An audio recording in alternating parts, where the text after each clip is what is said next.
Picture this. It's the summer of 2019, and a small town in New Mexico is about to be shaken by a mystery that no one saw coming. A 12-year-old girl named Emily Harper vanishes without a trace. Her family is desperate, clinging to hope. But the deeper you dig, the darker it gets. Was Emily betrayed by the very people who were supposed to protect her, her own parents struggling to escape poverty? Or was she caught in a sinister web of lies spun by someone far more dangerous?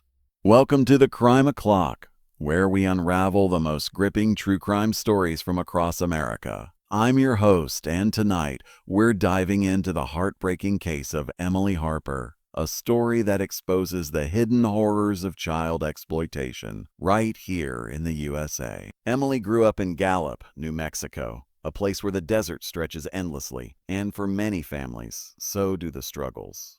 Her parents, Brian and Yvette Harper, were hard-working folks, but poverty had them in a chokehold.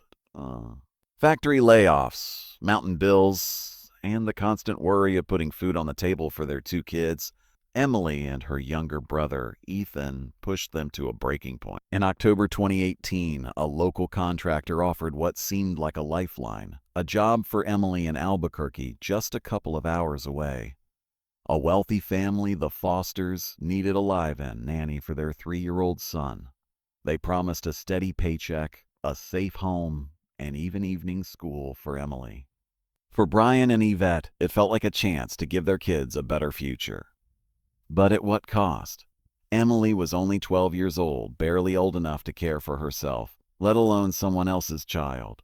By June 3, 2019, Emily had been working for the Fosters for 8 long months. She was supposed to come home to Gallup for Thanksgiving, a rare moment to reunite with her family and escape the grind of her job. Her parents waited anxiously at the Gallup bus station, picturing her smile, her stories, her warmth. But Emily never stepped off that bus. Hours turned into days and panic set in. Brian called the Fosters, demanding answers. The response? They claimed Emily was sent on a night bus with a ticket and gifts for her family, but something didn't add up. The bus conductor backed their story, and a mysterious ticket photocopy surfaced, but Emily was nowhere to be found. Was she lost in transit, or was someone hiding a terrible truth? This case would tear apart families, expose lies, and reveal a tragedy that could have been prevented. As we dive into Emily's story, you'll hear about the conflicting accounts, the desperate search, and the chilling secrets that came to light. This isn't just a mystery, it's a wake-up call about the exploitation of vulnerable kids right here in America. So buckle up, because this one's going to hit hard. Before we start, I need you to do a few things to join us on this journey. First, hit that subscribe button and smash the like if you're ready for a true crime deep dive. It helps us keep bringing you stories like Emily's every time. Next, drop a comment with your first guess. Who's responsible for Emily's disappearance? Her family, her employers, or someone else entirely? Let us know what you think. And if you know a true crime fan who'd be gripped by this case, tag them in the comments or share this video with them. Let's get the word out about Emily's story. All right, let's begin. Let's step back to Gallup, New Mexico in the fall of 2018, where the Harper family was fighting a losing battle against poverty. Brian and Yvette Harper were like so many working-class parents in small-town America. Proud, resilient, but stretched thin. Brian had been laid off from the local factory, and Yvette's part-time job at a diner barely covered the rent. Their two kids, 12-year-old Emily and 8-year-old Ethan, felt the weight of it too. Dinner was often canned soup, and Ethan's school supplies were second-hand. The Harpers weren't just scraping by, they were drowning. That's when a man named Larry Thompson, a local contractor with a knack for connecting people, knocked on their door with an offer that sounded too good to be true. He knew a family in Albuquerque, the Fosters, who needed a live-in nanny for their 3-year-old son, Ryan. The pay, a whopping $1,500 a month, plus room, board, and a promise to enroll Emily in evening school. For Brian and Yvette, it was a lifeline, a chance to give Ethan a better future and maybe even save up for a car. But sending their 12-year-old daughter to work 2 hours away, that was a gut punch. What wouldn't you do in their shoes? Drop your thoughts in the comments and let's get this conversation going. Emily was a quiet, bright girl with dreams of becoming a teacher someday. She didn't want to leave Gallup, her friends, or her little brother, Ethan, who looked up to her like a hero. A hero. But she saw the worry in her parents' eyes and felt the pressure to help. In November 2018, she packed a small bag and moved into the Fosters' modern Albuquerque home. Adam and Fiona Foster seemed like the perfect employers at first, polished, professional, and full of promises. They told Emily her main job was to care for Ryan, a rambunctious toddler, with just a few light chores on the side. School would start soon, they said, giving her a chance to keep up with her studies. It sounded like a fresh start, a way for Emily to contribute to her family while building her own future. But the reality was far different. Within weeks, the light chores turned into a grueling routine. Emily was washing dishes, scrubbing floors, doing laundry, and cooking meals, all while keeping up with Ryan's demands. The promise of evening school, it never materialized. She was working from sunrise to sunset, isolated from the world with no one to turn to. If this is hitting you hard, hit that like button to show your support for Emily's story. By May 2019, Emily was a shadow of herself. She was exhausted, homesick, and desperate to escape. During a rare phone call with her dad, Brian, she hinted at her struggles, her voice trembling as she asked when he'd visit. Brian, worried, made the trip to Albuquerque to check on her. What he found broke his heart. Emily whispered that she was overworked, that Fiona yelled at her constantly, and that she felt trapped. She begged to come home, tears in her eyes, but Adam stepped in smooth as ever, claiming Emily was just missing her family. He offered to raise her pay to $1,800 a month, painting a picture of a bright future if she stayed. Brian wanted to believe him, needed to believe him. The money was keeping the Harpers afloat, and the thought of pulling Emily out meant going back to square one. So he left her there, promising she'd come home for Thanksgiving. It was a decision that would haunt him forever. Can you imagine leaving your child in that situation? Share your thoughts below and don't forget to subscribe for more true crime stories like this. Fast forward to June 3, 2019. Emily was finally supposed to return to Gallup for Thanksgiving, a chance to hug her family and take a break from the Fosters' relentless demands. Brian and Yvette waited at the Gallup bus station on June 4, their hearts racing with anticipation. They pictured Emily stepping off the bus, her shy smile lighting up the morning. But the bus came and went, and Emily wasn't on it. Hours passed and panic set in. Brian called Adam, his voice shaking with fear. Adam's response was calm, almost too calm. He said he'd put Emily on a night bus the previous evening, complete with a ticket and a bag full of gifts for her family. He even claimed the bus conductor, a guy named Jimmy, saw her board. But when Brian insisted she never arrived, Adam doubled down, suggesting maybe Brian was mistaken. Or worse, hiding something.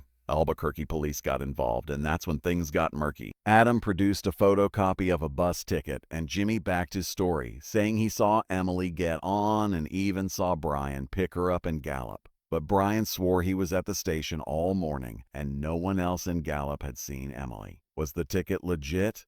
Why? Was it a photocopy? And why did Jimmy's story feel so rehearsed? Something was seriously off. What's your take on this bus ticket mystery? Comment below and let's vote in our poll. Is Brian Harper hiding something? Or is Adam Foster lying? Oh, and if you're hooked, share this video with a friend who loves a good mystery. The police started digging, but the more they uncovered, the more questions piled up. Brian was adamant that Emily never reached Gallup, and he accused Adam of negligence, or worse. Adam, on the other hand, pointed the finger back, claiming Brian was trying to scam him for money. The bus conductor's testimony in that strange ticket photocopy seemed to support Adam, but cracks were starting to show. Why would a 12-year-old girl, sent alone on a night bus, vanish without? Why was no one else on that bus coming forward to say they saw her? The Harper family was falling apart. clinging to hope that Emily was still out there. But as the days turned into weeks, one thing was clear. Someone was lying, and Emily's life depended on finding the truth. If you're as invested as we are, hit that subscribe button and join us as we unravel this case. Let's keep going. By June 8, 2019, the disappearance of 12-year-old Emily Harper had turned Gallup and Albuquerque, New Mexico, into a battleground of accusations and fear. Her parents, Brian and Yvette Harper, were living a nightmare, haunted by the image of an empty bus pulling into the Gallup station. Brian was adamant Emily never arrived, and he blamed her employers, Adam and Fiona Foster, for failing to keep her safe. But Adam stuck to his story like glue, insisting he'd put Emily on a night bus to Gallup on June 3, with a ticket and gifts in hand. The bus conductor, Jimmy, backed him up, claiming he saw Emily board and even saw Brian pick her up the next morning. That photocopied bus ticket seemed to seal the deal, but something about it felt off, like a puzzle piece forced into the wrong spot. Was Adam telling the truth, or was he hiding something darker? And why was Brian so quick to point fingers? Let's dive deeper into this mystery. But first, hit that like button if you're gripped by Emily's story and drop a comment.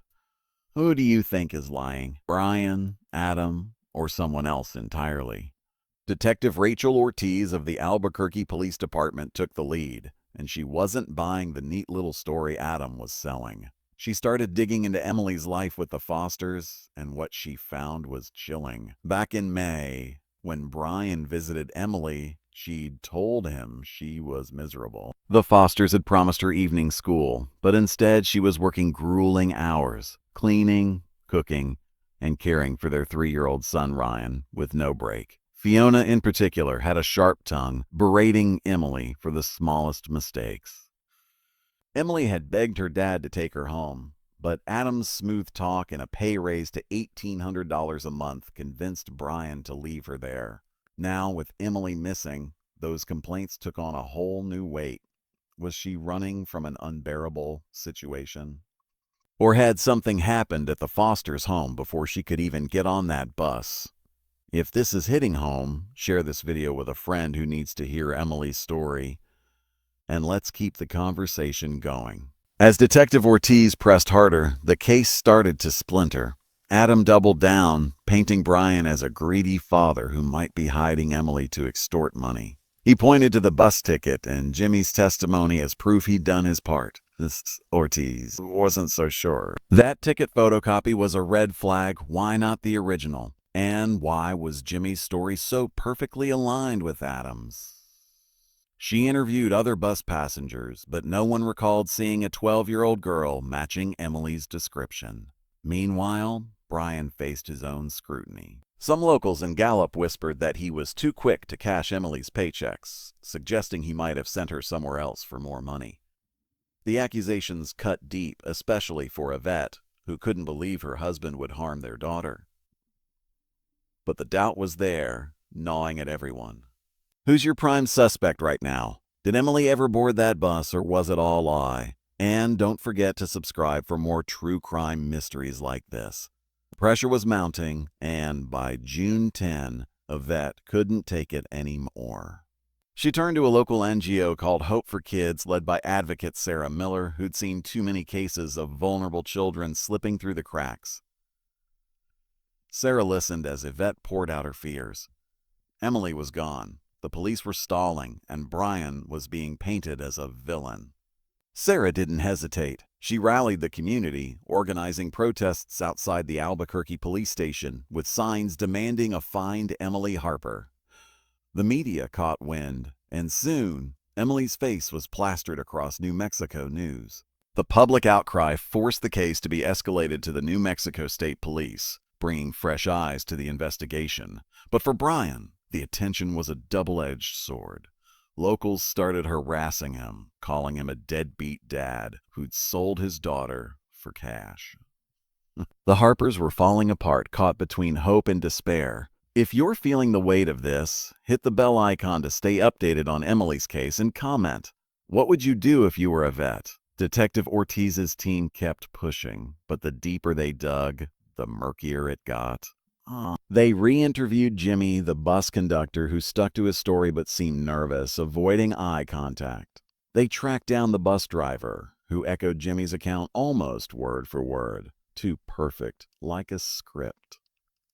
Ortiz also looked into Adam's business, a construction firm that employed dozens of workers. He'd claimed he was too busy to drive Emily to Gallup himself. But was that true? The ticket photocopy kept nagging at her. Why would anyone keep a copy of a routine bus ticket unless they needed to prove something? And then there was the community's reaction. Gallup and Albuquerque were buzzing with theories. Some said Emily ran away. Others whispered about human trafficking, and a few even pointed fingers at Brian, saying he'd done something unthinkable. The truth was out there, but it was buried under layers of lies. What's your theory on where Emily is? Share it in the comments and let's vote in our next poll. Is Adam Foster hiding something big? Oh, and if you're as invested as we are, share this video to raise awareness about missing kids like Emily. As the investigation stretched into late June, the emotional toll was unbearable. Yvette spent her nights staring at Emily's photo, praying for a miracle. Brian was unraveling, torn between guilt for leaving Emily in Albuquerque and rage at the Fosters' stonewalling. The state police brought in forensic experts to trace Emily's last known movements, but every lead seemed to hit a dead end. The bus company's records were sloppy, with no passenger logs to confirm Emily's presence. Neighbors near the Fosters' home reported nothing unusual on June 3. And Gallup's small bus station had no security footage from that day. Yet, the community refused to let Emily's case fade. Hope for Kids kept the pressure on, and social media campaigns with hashtags like #FindEmilyHarper started trending locally. But with every passing day, hope felt thinner, and the question loomed larger. Where was Emily Harper? If this case is gripping you, hit that like button, and let's keep digging for the truth together. By late June 2019, the disappearance of 12-year-old Emily Harper had gripped New Mexico, with communities in Gallup and Albuquerque demanding answers. The investigation, now led by Detective Rachel Ortiz of the New Mexico State Police, was at a boiling point. The conflicting stories, Brian Harper's insistence that Emily never reached Gallup, and Adam Foster's claim that he'd put her on a bus, were tearing the case apart.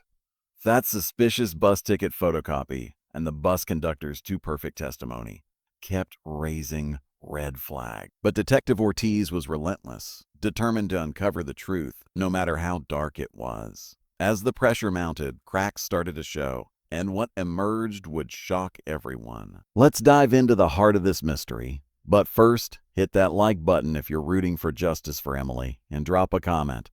What do you think happened to her? Let's keep the momentum going.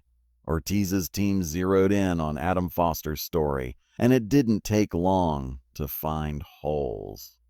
Adam had claimed he was too busy with his construction business to drive Emily to Gallup on June 3, 2019. But when Ortiz interviewed his workers, a different picture emerged. The business had been idle since early June, with most employees on leave for the upcoming Thanksgiving holiday. Adam had no excuse for not driving Emily himself.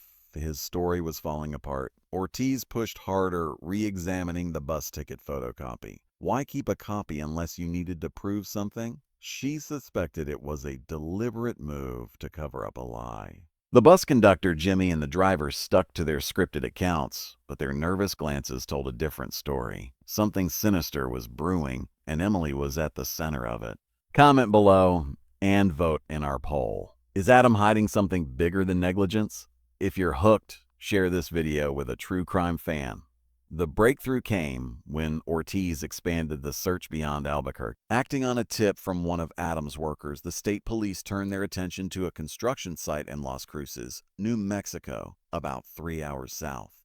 Adam's company had recently finished a project there, pouring concrete for a new commercial building.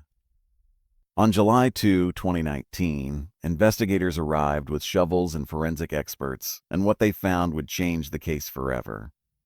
Buried beneath a freshly poured concrete slab, they uncovered the remains of a young girl. The Harper family was called in, and with trembling hearts, Brian and Yvette confirmed the devastating truth.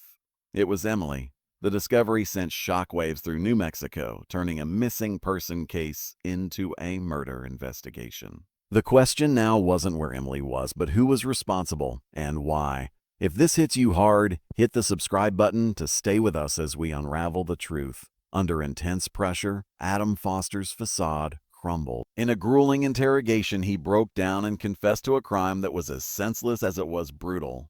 On the night of June 2019, Emily had confronted him, demanding to go home. She was fed up with the endless chores, Fiona's harsh words, and the broken promises of school. Her defiance pushed Adam over the edge. In a fit of rage, he lashed out, killing the 12-year-old girl who'd only wanted to see her family. To cover it up, Adam concocted a chilling plan. He buried Emily's body at the Las Cruces site, using his construction expertise to hide the crime under concrete. Then he bribed the bus conductor, Jimmy, and the driver to claim they'd seen Emily board the bus. He even paid a contractor to back his story, creating the illusion that Emily had safely left Albuquerque. But the most disturbing part, there were hints of deeper corruption, with suspicions that a local officer, Tom Carver, might have been paid to look the other way. Can you believe the lengths Adam went to? Drop your thoughts in the comments and let's vote. Should Officer Carver face charges for possible corruption? The truth was a gut punch for the Harper family.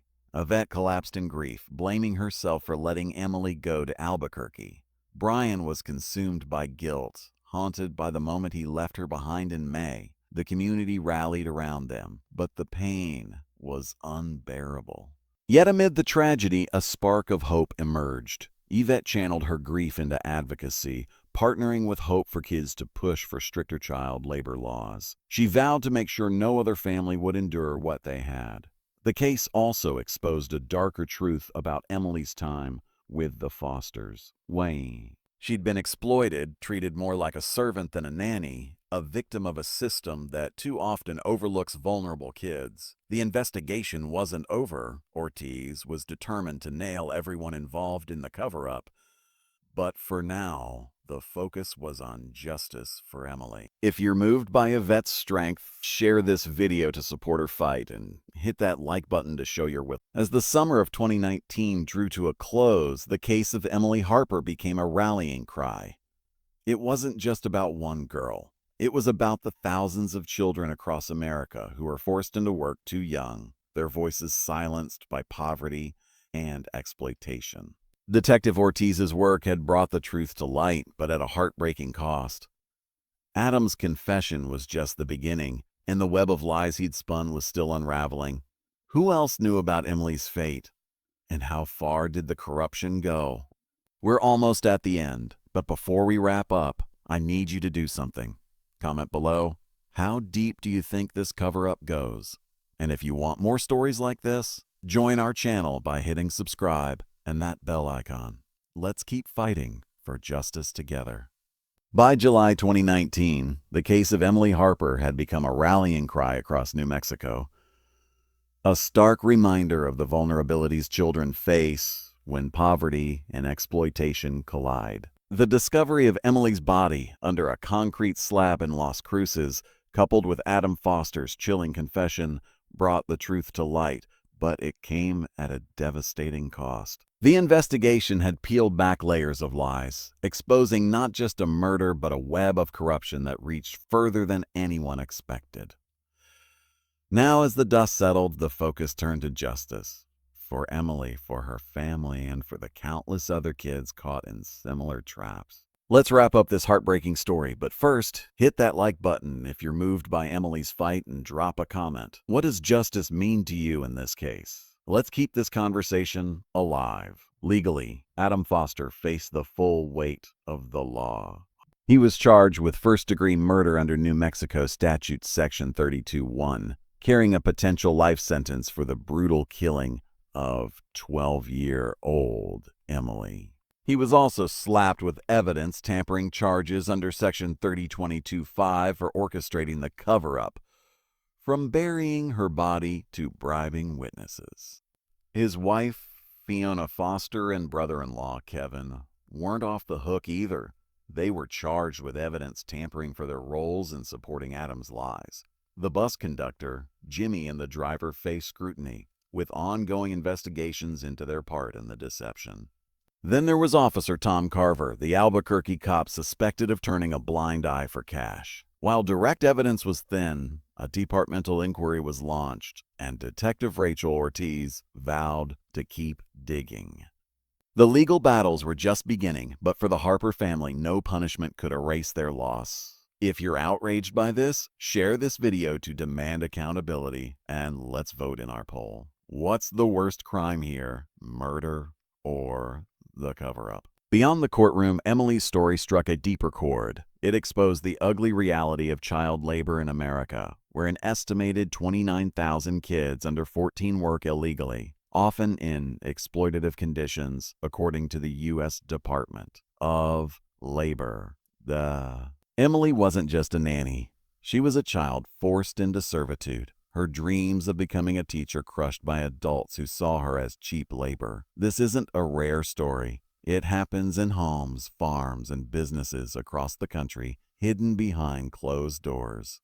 Employers like the Fosters often justify it, claiming they're helping by providing food and shelter, but at what cost?